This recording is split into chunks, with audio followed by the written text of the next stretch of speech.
All right, so pro-Palestine encampments are popping up all over the country. Last I looked, there was about 150 all across major universities across the United States, and they're only growing.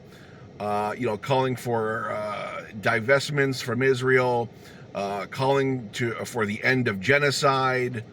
All really good things, right? Because Netanyahu is a lunatic. He's a genocidal madman. He needs reined in. He needs voted out. He needs taken out of power. And with almost 40,000 Palestinians killed since October of last year, it's safe to call this what it is, a genocide. And that's why they're protesting, okay? People need to understand. Protesting genocide is a good thing. Why do I have to keep saying this? I swear to God, I say this 3 or 4 times in discourse to different people on the internet every day.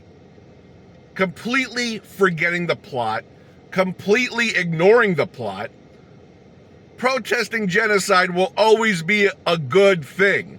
I don't care what the major narratives are out in the media silos. I don't care what they're saying. I don't care what they're spinning. I don't care what major news outlets are spinning and churning out there.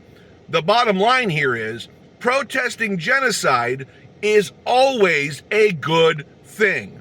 Full stop.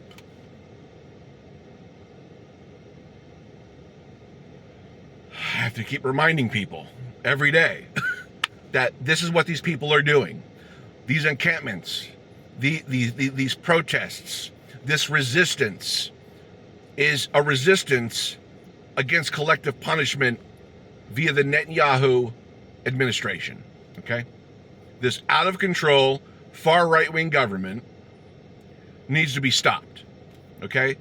And we have every right via the First Amendment to peacefully assemble in public and make our voices heard. Yes, I'm hearing there have been some violent elements peppered in to the protests, in the encampments have been attacked by pro-genociders as well.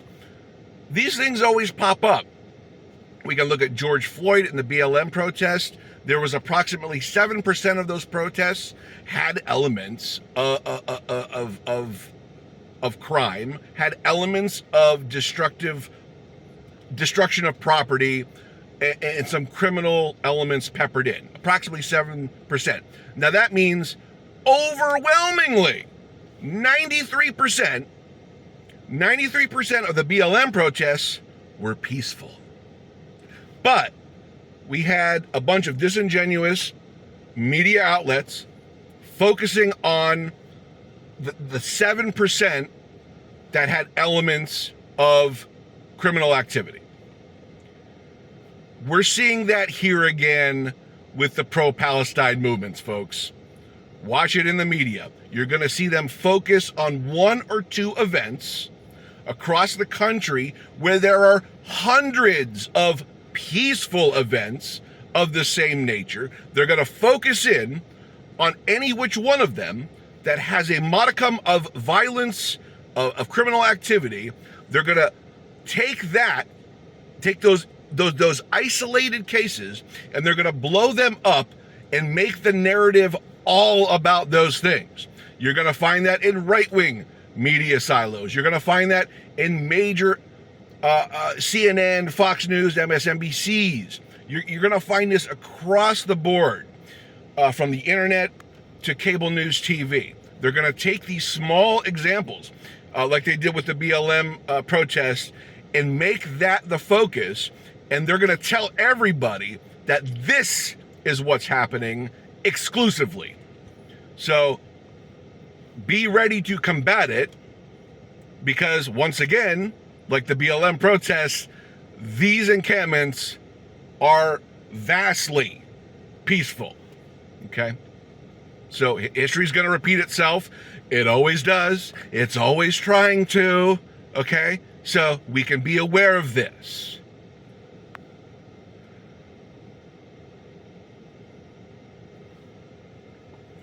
Thank goodness most Jews aren't Zionists. The latest polling from March, was it the AL Monitor in the Middle East, had 3 out of 10 Israelis support Netanyahu right now. 3 out of 10. That's a minority. 30% of Israelis support Netanyahu right now, okay? This guy is clinging to power by a thread. Even the AIPAC shills in Congress are calling for new elections in Israel. I couldn't even believe that. Chuck Schumer, Mr. AIPAC, in like 80% of the Democratic side, 100% of the Republicans, take AIPAC money, and they bow down. They kiss the ring, right? But even those people who are completely bought off by AIPAC are calling for new elections. This is how bad it is with Netanyahu, okay? 3 out of 10 Israelis and the American Congress, which AIPAC has bought, is saying we need new elections to get Netanyahu out of power, right? It's bad. It's so bad. So no one should be defending Netanyahu at all. No one should be minimizing him. No one should be giving him passes. If you come across these Zionists who are okay with genocide, who are trying to say pro-Palestinian protesters are anti-Semitic, which is just insane because the Palestinians are a Semitic people.